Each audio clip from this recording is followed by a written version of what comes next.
बीड जिल्ह्यामध्ये 6 नगरपालिकांच्या निवडणुका होत आहेत आणि या निवडणुकाच्या अनुषंगाने जे राजकीय वातावरण आहे ते राजकीय वातावरण देखील तापलेलं आहे। विशेषतः या अगोदरच्या निवडणुका या बीड जिल्ह्यामध्ये जर बघितलं तर भाजप आणि राष्ट्रवादी हे परंपरागत विरोधक असल्यानं या अगोदरच्या निवडणुका तशा अनुषंगाने व्हायच्या। काँग्रेस, शिवसेना या काही आघाडी आणि महायुतीमध्ये आपापसात लढल्याला देखील आपण पाहिलेलं आहे। मात्र यावेळेची 6 नगरपालिकेची जी निवडणूक आहे ती अत्यंत वेगळी आहे।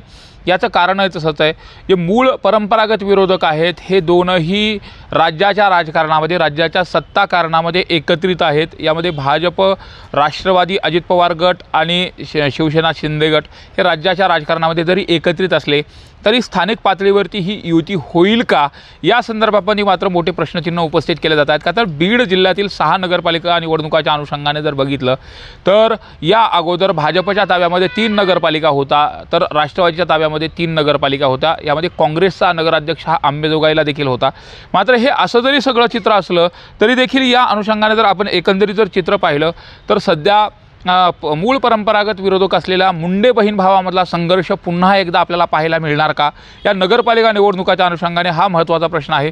का तर परळी सोडता इतर ज्या काही 5 नगरपालिका निवडणुका आहेत या नगरपालिका निवडणुकामध्ये भाजपने स्वबळाचा नारा दिलेला आहे। एवढंच नाही तर भाजप नेत्या मंत्री पंकजा मुंडे यांनी जी बैठक घेतली त्या बैठकीमध्ये 6ही नगरपालिका भाजप ताकदीनं लढणार, सर्व शक्तीनं लढणार असं देखील सांगितलं आहे। त्यामुळे नेमकं भाजप, राष्ट्रवादी आणि शिंदे गट यांची सत्तेमध्ये, राज्याच्या सत्तेमध्ये जरी एकत्रित असले तरी स्थानिक पातळीवरती युती होणार का या प्रश्नाचं उत्तर मात्र अद्यापही मिळत नाही। आपण जर एकेका नगरपालिकेचा विचार केला, विशेषतः जर परळी नगरपालिकेचा विचार केला तर परळी नगरपालिकेमध्ये या अगोदरचं जे पक्षीय बलाबल बघितलं तर त्या ठिकाणी 33 जागा होत्या आणि 33 जागापैकी 27 जागेवरती राष्ट्रवादी मागच्या निवडणुकीमध्ये निवडून आले होते, तर 4 जागा या भाजपला होत्या, 1 जागा काँग्रेस आणि 1 जागा ही शिवसेना। अशा पद्धतीने हे विभागलं गेलेलं चित्र होतं।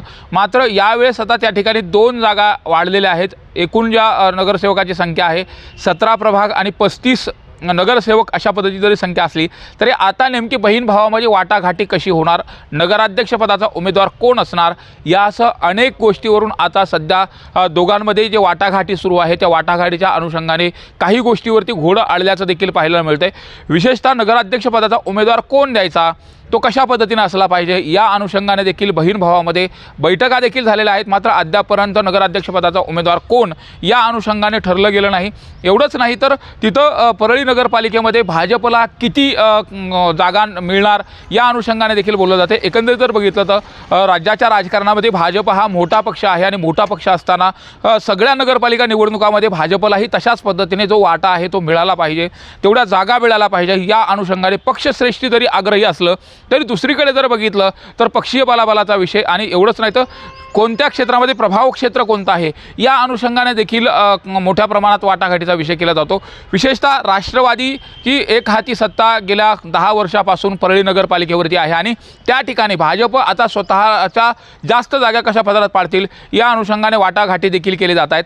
विशेषतः 15 ते 16 जागांची मागणी म्हणजे अर्ध्याला अर्ध्या जागा मागण्याची देखील जी भूमिका आहे ही भाजपकडून घेतल्याची माहिती देखील मिळते। मात्र दुसरीकडे आता नगराध्यक्षपदाचा जो उमेदवार आहे तो कोण असला पाहिजे, तो कसा चेहरा असला पाहिजे या अनुषंगाने देखील आता मोठ्या प्रमाणात त्या ठिकाणी देखील चर्चा होते। दुसरीकडे जर बघितलं आपण एकट्या परळीमध्येच नाही, परळीमध्ये बहीण भाऊ एकत्रित येऊन नगरपालिकेच्या अनुषंगाने लढतील का तर या प्रश्नाच्या उत्तराच्या बाबतीमध्ये जर आणखी विचार आपण केला तर तशा पद्धतीने जर सकारात्मक वाटाघाटी झाल्या तर ते एकत्रित येऊन लढू शकतात, अन्यथा भाजपचा वेगळा पॅनल असू शकतो का हा प्रश्न देखील या ठिकाणी उपस्थित होतो। विशेषतः राष्ट्रवादी शरद पवार गटाने देखील त्या ठिकाणी मोठ्या प्रमाणामध्ये जर आपण बघितलं तर राष्ट्रवादी शरद पवार गट देखील सक्रिय झालेला आहे।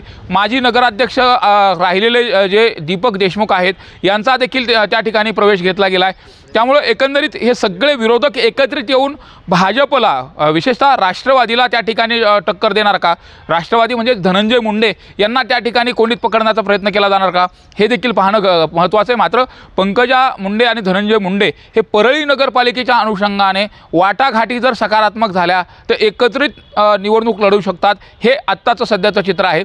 तर दुसरीकडे जर आपण बघितलं तर गेवराई नगरपालिकेमध्ये जर विचार केला तर गेवराई नगरपालिकेमध्ये धनंजय मुंडे यांचे निकटवर्ती आणि धनंजय मुंडे यांच्या गटाचे म्हणून समजले जाणारे, विशेषतः राष्ट्रवादीमध्ये अनेक मैत्री ज्या समजल्या जात होत्या त्यापैकी पंडित घराणं यामध्ये अमरसिंह पंडित आणि धनंजय मुंडे यांची मैत्री सर्वश्रुत आहे आणि त्याच अनुषंगाने विजयसिंह पंडित, अमरसिंह पंडित यांनी स्वतंत्र पॅनल त्या ठिकाणी उभा केला जात असताना दुसरीकडे मात्र पंकजा मुंडे यांनी ऐन निवडणुकीच्या तोंडावरती दिवाळीच्या स्नेह मिलनामध्ये त्या ठिकाणी विरोधक असलेले लक्ष्मण पवार यांचे बंधू बाळराजे पवार आणि बदामराव पंडित यांना प्रवेश दिला आणि यांना प्रवेश दिल्यानंतर त्या ठिकाणी आता स्वतंत्र पॅनल उभा केला आहे। विशेष म्हणजे बाळराजे पवार यांच्या ज्या पत्नी आहेत त्यांना त्या ठिकाणी नगराध्यक्षपदाचा उमेदवार दिला आहे। त्यामुळं एकंदरीत जर बघितलं तर कार्यकर्त्यासाठी आणि नेत्यासाठी हे जे काही दोन बहीण भाऊ आहेत ते कशा पद्धतीने या निवडणुकीच्या मैदानामध्ये उतरणार हे देखील पाहणं महत्त्वाचं आहे। मी फक्त एकट्या गेवराईचं उदाहरण नाही सांगत, गेवराईमध्ये अगोदर भाजपची सत्ता होती, त्या ठिकाणी भाजपची एकहाती सत्ता होती।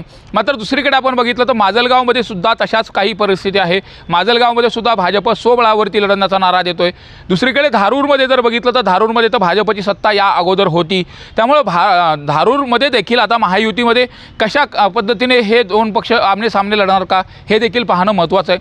दुसरीकडे जर आपण बघितलं तर अंबेजोगाई नगरपालिका ज्याच्याकडे सर्वांचं लक्ष लागलेलं आहे त्या ठिकाणी राजकिशोर पापा मोदी हे काँग्रेसच्या मागच्या वेळेस जनमतातून निवडून आलेले नगराध्यक्ष होते, पण त्याच वेळी राष्ट्रवादीमध्ये असलेले नंदकिशोर मुंदडा यांच्या वतीने जवळपास 17 नगरसेवक त्या ठिकाणी आलेले होते। मात्र आजची जर परिस्थिती बघितली तर पंकजा मुंडे यांचे निकटवर्तीय आमदार म्हणून नमिता मुंदडा यांच्याकडे पाहिलं जातं। अत्यंत जवळचे संबंध देखील त्यांचे सांगितले जातात। विशेषतः त्याच दुसरी जर बाजू पाहिली तर राजकिशोर पापा मोदी यांनी राष्ट्रवादी अजित पवार गटामध्ये प्रवेश केलेला आहे। धनंजय मुंडे यांच्या परळीमधील निवडणुकीमध्ये देखील राजकिशोर मोदी हे सक्रिय प्रचारामध्ये सहभागी झालेले होते। त्यामुळे धनंजय मुंडे यांच्या जवळचा एक निकटवर्तीय कार्यकर्ता आणि दुसरीकडे पंकजा मुंडे यांच्या निकटवर्तीय आमदार, नेमकं या ठिकाणी या दोन्ही मुंडे बहीण भावांची भूमिका काय असणार, का एकमेकांच्या विरोधामध्ये निवडणूक लढवणार हे देखील पाहणं महत्त्वाचं आहे। दुसरीकडे जर आपण बघितलं तर बीड नगरपालिकेमध्ये सुद्धा भाजपनं पंकजा मुंडे यांनी ज्यावेळेस बीडमध्ये आल्यानंतर बैठक घेतली आणि बैठक घेतल्यानंतर त्या बैठकीमध्ये भाजपला सर्व जागा ताकदीने लढवायच्या आहेत त्या अनुषंगाने चाचपणी देखील केली। विशेषतः भाजप बीडमध्ये जर ताकदीने उभा राहिला तर त्यांच्यासोबत शिंदे गट जाणार का हे देखील पाहणं महत्त्वाचं असेल।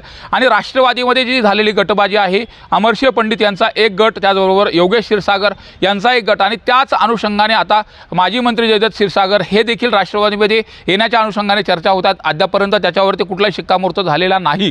मात्र बीडमध्ये देखील भाजप नेत्या मंत्री पंकजा मुंडे यांचा कोल कोणाकडे असणार आहे, त्या नेमकं कोणाच्या पारड्यामध्ये वजन टाकणार आहेत हे देखील पाहणं महत्त्वाचं असेल। दुसरीकडे जर बघितलं तर जर यदा कदाचित भाजपनं स्वबळावरती निवडणूक लढवायचं ठरवलं तर राष्ट्रवादीच्या वतीनं राष्ट्रवादीचे नेते म्हणून स्टार प्रचारक म्हणून धनंजय मुंडे आहेत। त्यामुळं बीडमधल्या ज्या 6ही नगरपालिकांच्या निवडणुका आहेत त्यामध्ये फक्त परळी सोडता इतर ज्या 5 नगरपालिका निवडणुका आहेत त्या ठिकाणी भाजप विरुद्ध राष्ट्रवादी अशी होण्याची सध्याची तरी परिस्थिती आहे। त्यामुळं जर प्रचाराचा विषय ठरला तर पंकजा मुंडे या विरोधात प्रचार करतील आणि धनंजय मुंडे हे सुद्धा एकमेकांच्या विरोधात प्रचार करताना देखील आपल्याला पाहायला मिळालं तर याचं नवल नसेल। त्यामुळे एकंदरीतच एकटी परळी सोडता दुसरीकडे जर इतर संपूर्ण जिल्ह्यातल्या 5ही नगरपालिकांचा विचार केला तर मुंडे बहीण भावामध्ये एकमेकांच्या विरोधामधला संघर्ष पुन्हा एकदा या निवडणुकीच्या अनुषंगाने आपल्याला पाहायला मिळणार आहे। त्यासाठी 17 तारीख आहे, 17 तारखेच्या नंतर चित्र स्पष्ट होईल। मात्र सध्या तरी आज बीड जिल्ह्यामध्ये महायुतीमध्ये एकत्रित असलेले जे घटक पक्ष आहेत, भाजप हा मोठा पक्ष आहे, राष्ट्रवादी हा त्याच्यापेक्षा छोटा पक्ष आहे आणि शिवसेना, हे तीनही जे पक्ष आहेत ते युतीमध्ये निवडणूक लढवतील का हे अद्याप कोणी सांगू शकणार नाही। मात्र कुठंतरी या निवडणुकाच्या अनुषंगाने जो 13-14 वर्षाचा मुंडे बहीण भावाचा संघर्ष जो मिटलेला होता, या बाबतीमध्ये पंकजा मुंडे यांनी दिलेलं उत्तरसुद्धा अत्यंत महत्त्वाचं आहे। ज्यावेळेस मुंडे बहीण भावांचं परळीमध्ये ठरलं अशा अनुषंगाने काही माध्यमांनी बातम्या केलेल्या होत्या, त्या ठिकाणी युतीच्या अनुषंगाने काही बातम्या केल्या होत्या, तर त्यावरती पंकजा मुंडे यांनी दिलेलं उत्तर अत्यंत बोलकं आणि अत्यंत महत्त्वाचं होतं। असं तुम्हाला कोणी सांगितलं असं आमचं काही ठरलं नाही, आम्ही एका महायुतीमध्ये एकत्रित आहोत, पक्ष दोघांचेही वेगवेगळे आहेत। त्यामुळे जर पक्षाने आदेश दिला, पक्षवाढीच्या अनुषंगाने जर प्रयत्न केला, भाजप मोठा पक्ष आहे म्हणून जर इगो पद्धतीनं जर भाजप या निवडणुकामध्ये उतरला तर मला वाटत नाही की परळी असेल किंवा इतर ठिकाणी असेल कुठल्याही ठिकाणी ते एकमेकांच्या परस्पर पूरक असं राजकारण होऊ शकतं। एकमेकांच्या जर विरोधामध्ये आले तर पुन्हा एकदा जो मिटलेला संघर्ष होता तो निवडणुकाच्या अनुषंगाने, मी कौटुंबिक संघर्षाचा विषय बोलत नाही, या ठिकाणी महत्त्वाचा विषय म्हणजे राजकारणाच्या पक्षवाढीच्या अनुषंगाने जो या ठिकाणी संघर्ष आहे तो पुन्हा एकदा पाहायला मिळेल आणि एकमेकाच्या विरोधामध्ये निवडणुकामध्ये आरोप प्रत्यारोप देखील पाहायला मिळतील का? सत्तेत एकत्रित जरी असले तरी कार्यकर्त्यांच्या निवडणुकामध्ये आपला कार्यकर्ता हा त्या ठिकाणी पोहोचला पाहिजे, या अनुषंगाने पंकजा मुंडे नेमकी काय भूमिका घेणार, धनंजय मुंडे नेमकी काय भूमिका घेणार, हे आगामी निवडणुकीच्या कालावधीमध्ये पाहणं महत्त्वाचं असेल.